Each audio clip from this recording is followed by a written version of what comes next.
since we're talking about mechanics. So you've posted a few times that we were looking for someone, and you posted in the, what's the name of the Facebook group? So we've got like this bike fixers like 4130. Right, and then it's a good group. And what's another one? It's like a it's like the World Bicycle Mechanics Forum. I mean, at this point, you know, So we were trying, like, right? We were trying to find. We had a job. Yeah. And it's a good job. It's like supporting a small fleet of bikes. You know, Yeah. Nothing. It's a very not heavily used bikes in terms of riding and yeah. So it didn't really go well. No, it didn't. I mean, there's a couple problems. I mean, it's from the mechanics themselves. Are there enough mechanics? I mean, I think with Velotooler, like the ideal scenario is we are going to find experienced, qualified mechanics that are individuals. We'll find mobile shops, and we'll find traditional brick and mortar locations that will be able to provide, service for people that need service work done. Whether it be fleet maintenance, which I think is very lucrative for whoever chooses to do that because it's easier work. I mean, effectively. I mean, if you can go in and you can service multiple bikes at a single location, that's going to be more time efficient than being in a situation where you're trying to find job number one and job number two. I mean, I think everybody in the industry is really underestimating how difficult it is to find work. I mean, it's, like for us, we're offering the work. We're like out here, these companies that are selling fleets, they know that the person who buys the fleet needs to have service done. And they're willing to pay it, and they prepay for annually, like for entire year, and just schedule it on the convenience of a mechanic. Yes. And I think what you notice, you told me that people are a little bit afraid of opportunity cost. They always think that the opportunity cost is just around the corner is going to be twice or three times more. So it's almost like you're always sitting at your bike shop and you're like, okay, there's a new customer. I know it. I can smell it. New customers are going to come in and going to buy this expensive Pinarello. Yeah. But does it actually happen? Do you that often? Why is there such a belief it's a part of the business? Because I think it's kind of like an overly positive outlook on what happens inside a business. So like fundamentally, like in my store, my main job is to really find work. So if somebody comes to me, and traditionally in a bike shop, essentially we are just waiting for customers to come in and bring us work.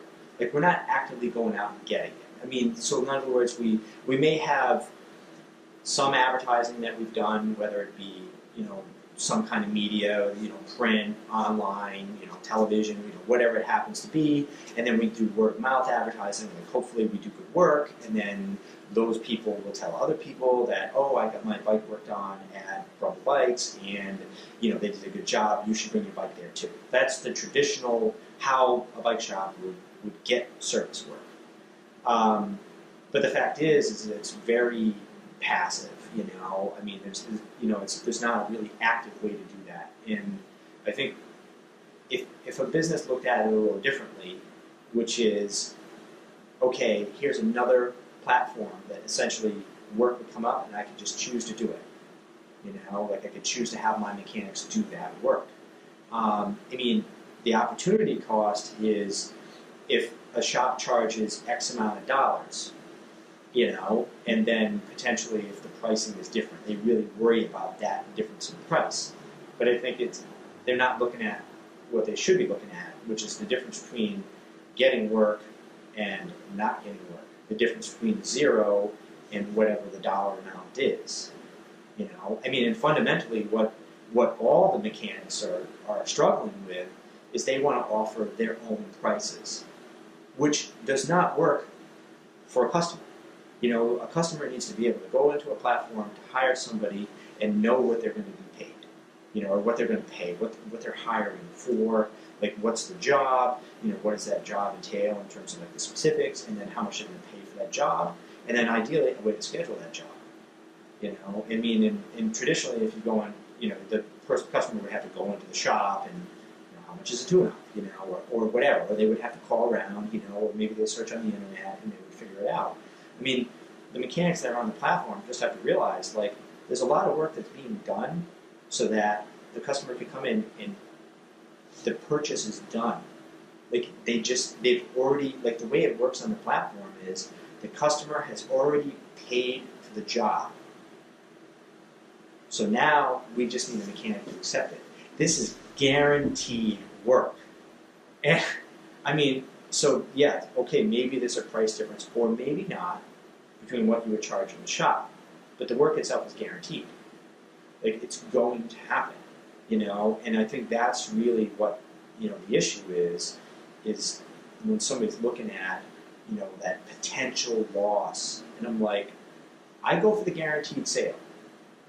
You know, I would tell anybody, if somebody comes into my store and says, here's my bike, I'm gonna do it. I'm gonna want you to tune the bike up. And, you know, like, I don't necessarily turn this person around because I think somebody would come in that would want an overhaul instead and pay twice as much. I don't say to them, I'm not going to tune up your bike because I might get an overhaul that pays in twice $220. Or if you get someone who comes in with a not inexpensive bike and you do the tune-up and then the person doesn't show up. Yeah. For a couple of years and then never show up. Never What do you show do up. with the bike? What do you do with the bike? I mean, it's a total loss. Total loss. Right? It's a total loss. I mean, there's a posting on that you know, some of the mechanics forums of people with garage fulls of storage space for bikes. I mean, nobody is really, like, factoring in. When you have a brick and mortar location, you know, like, basically your business needs to produce income by the square foot. I mean, that's a lot of times how it's looked. You know, what's the return on the investment? I mean, and that's the thing. People have to understand there's an investment in space in a store, you know, whatever it is, whether it's, you know, the capital investment has already been made on physical location, you know, you're paying rent every month, or maybe you have a mortgage on a building. You know, if you're a mobile mechanic, then, you know, you bought a vehicle, you know, purchased tools, you know, and, you know, those, you know, some of those are going to, obviously, you buy the tool, you're probably not going to need another set of Allen wrenches, like, anytime soon, you know. I mean, but your vehicle is going to need consistent maintenance, it needs to be insured.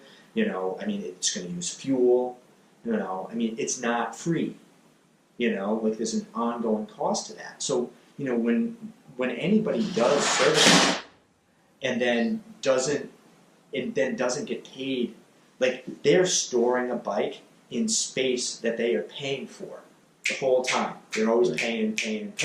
I mean, does the shop decide to offer, like, a storage fee?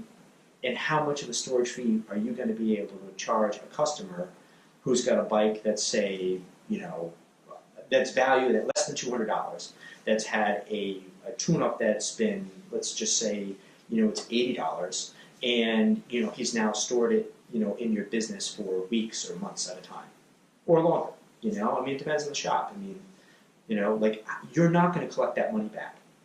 It just isn't going to happen. Like, even if the customer comes in and pays for the tune-up, I mean, there's always going to be a negotiation point on storage fees.